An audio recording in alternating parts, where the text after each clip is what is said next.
शुरुआत करेंगे sir discussion का एनवीडिया के साथ जो कोलैबोरेशन किया है। एक मार्केट ने भी काफ़ी पॉजिटिवली लिया है और ऑब्वियसली कंपनी के लिए भी एक पॉजिटिव न्यूज़ है। और स्पेशली एआई पोटेंशियल और हाई परफॉर्मेंस कंप्यूटिंग को आप एक्सप्लोर करेंगे यहाँ से, बट ओवरऑल एक कोलैबोरेशन के बारे में थोड़ा एक डिटेल अगर आप शेयर कर सकें। Thank you.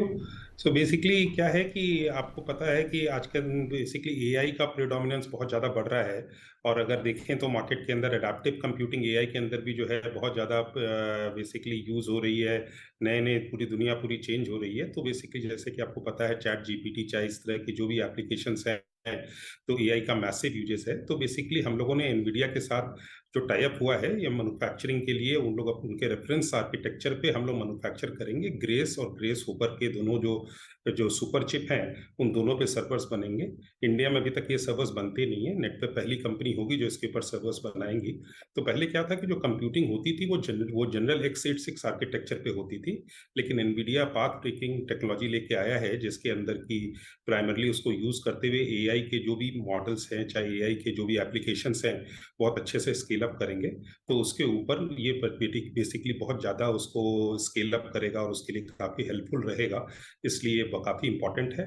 और अभी तक इंडिया में ये पहली बार हम लोग मतलब इंडिया में इसको बनाएंगे और मैन्युफैक्चर करेंगे अपने सर्वर्स।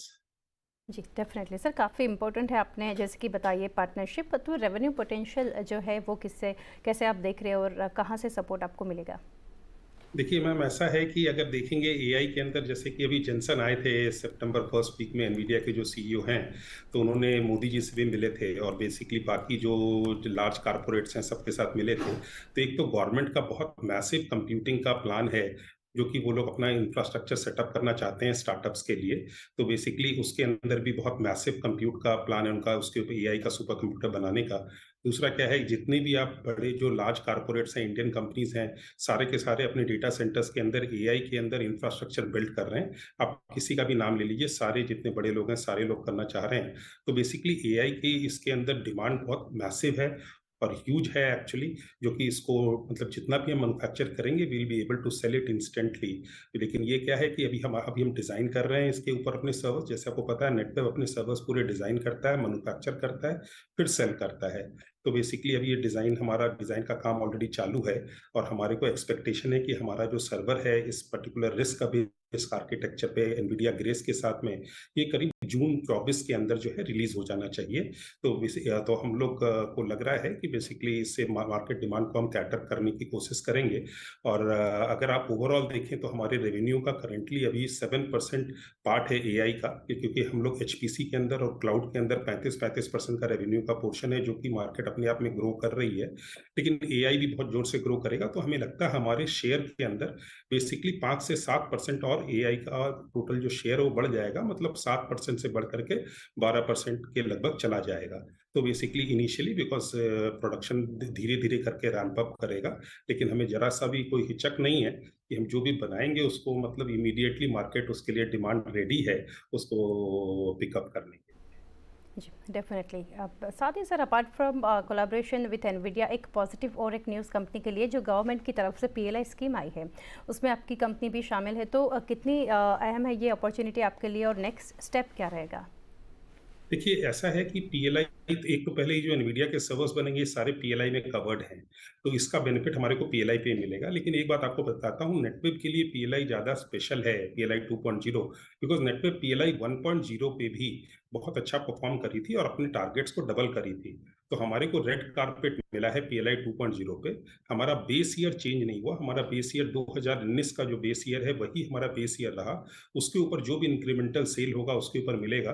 तो नेट जो नई कंपनीज कर रही हैं उनको लास्ट ईयर के 23 के सेल पे उनका बेस ईयर होगा।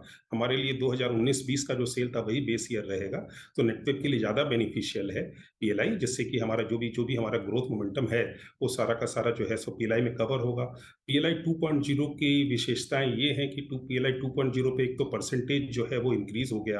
और जो कि अप्रोक्सीमेटली अगर 5.5% से लेकर 7% तक है अप्रोक्सीमेटली अगर देखा जाए तो, जो कि काफी फ्रेंडली है। दूसरा क्या है कि अगर आप देखेंगे तो बेसिकली पीएलआई 1.0 5 साल की है, 3-4 साल के लिए थी। और PLI 2.0 जो है 7 साल के लिए है। और लोकल वैल्यू जो एडिशन आप एक एक कंपोनेंट का करते जाएंगे तो आपका इंसेंटिव बढ़ता जाएगा, जो कि नेटवेब के लिए काफ़ी पॉजिटिव है, बिकॉज हमारे प्लान्स के साथ पूरी तरह से अलाइंड है। जी, साथ ही सर लास्टली कुछ 2-3 पॉइंट्स में क्लब करना चाहूँगी। एक स्कीम के तहत आप कितने नए प्रोजेक्ट्स लाएंगे, और कैपेक्स प्लान या मर्जर एंड एक्विजिशन कुछ कंपनी के फोकस है अपकमिंग?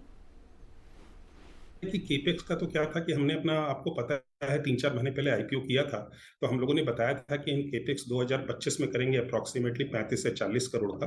लेकिन जिस तरह का ट्रैक्शन हम देख रहे हैं, हमने अपने केपेक्स को प्रीपोन कर लिया और हम इसी साल में वो केपेक्स कर रहे हैं, जिससे कि हमारी लेटेस्ट हाई एंड मशीनरी हमारे पास हो, जिससे कि हम ये हाई एंड सिस्टम्स बना सके देश में। बिकॉज देश में नॉर्मली जो सिस्टम्स बनते हैं वो इतने हाई एंड नहीं होते हैं, लेकिन हमारे को उसके लिए स्पेशलाइज मैन्युफैक्चरिंग फैसिलिटी चाहिए। तो हम लोग ऑलरेडी पूरा प्लान को पूरा शिफ्ट करके आगे ले आए हैं, जिससे कि हम उसको जल्दी से जल्दी बना सकें। तो एक तो ये गया, और दूसरा सवाल क्या था मैम आपका? जी, साथ ही सर इससे स्कीम के तहत कुछ नए प्रोजेक्ट्स जिसके ऊपर आप अनाउंसमेंट करना चाहेंगे, या फिर मार्जिन्स के ऊपर कितना असर देख रहे हैं इससे? देखिए, ऐसा है कि नए प्रोजेक्ट्स तो आप देख ही रहे हो कि बेसिकली पहले हम ऑलरेडी AMD और इंटेल के साथ तो ऑलरेडी उनके x86 आर्किटेक्चर पे हम ऑलरेडी सिस्टम्स बना ही रहे थे। उनके नए प्लेटफॉर्म से काम कर ही रहे हैं। अब एनवीडिया भी और ऐड हो गया है। साथ में हम नेटवर्किंग स्विचेस भी बना रहे हैं। 5G का पूरा मेक इन इंडिया ओरैन भी कर रहे हैं। तो कंपनी का काफ़ी अच्छा ग्रोथ प्लान है पूरे के पूरे इसको करने के लिए, अचीव करने के लिए। और जहाँ तक हमारे जो सेल्स ग्रोथ का सवाल है, अप्रॉक्सीमेटली 40% CAGR मैंने प्रॉमिस किया हुआ है, और बिल्कुल हम उसको मेंटेन करते हुए चल रहे हैं। और हमें कोई भी जरा सी भी हिचक नहीं है ये बोलने में कि हम अपने टारगेट्स को बहुत आसानी से मीट करेंगे। एज रिगार्ड्स मार्जिन्स जो आपका सवाल है, देखिए अप्रॉक्सीमेटली हमारी ग्रोथ, सिंस हम पूरा हार्डवेयर सॉफ्टवेयर खुद ही हम लोग अपना हमारा होता है, हमारा डिपेंडेंस ऑन थर्ड पार्टी बिल्कुल भी नहीं होता है। तो इसलिए क्या है कि हमारे लिए हमारी मार्जिन्स अप्रॉक्सीमेटली 26-27% ग्रॉस अभी करेंटली रहती है। लेकिन अगर हम ओवरऑल देखेंगे तो बेसिकली जैसे हमारे इंटरप्राइज और लार्ज गवर्नमेंट कस्टमर्स हैं, तो बेसिकली हम ये मान के चलते हैं मार्जिन्स में AI में थोड़ा मार्जिन हमारा बढ़ेगा, तो 1-2% का और धीरे धीरे करके इजाफा होगा। बिकॉज AI में थोड़े मार्जिन ज्यादा हैं, लेकिन मार्जिन अभी AI का शेयर टोटल पोर्टफोलियो में थोड़ा कम है। जैसे जैसे बढ़ता जाएगा तो मेरे को लग रहा है धीरे धीरे 1 या 2% की मार्जिन में और इंक्रीज होगी। जी, संजय सर काफ़ी डिटेल्स आपने यहाँ से हमारे साथ शेयर की है। थैंक यू सो मच हमारे साथ जुड़ने के लिए।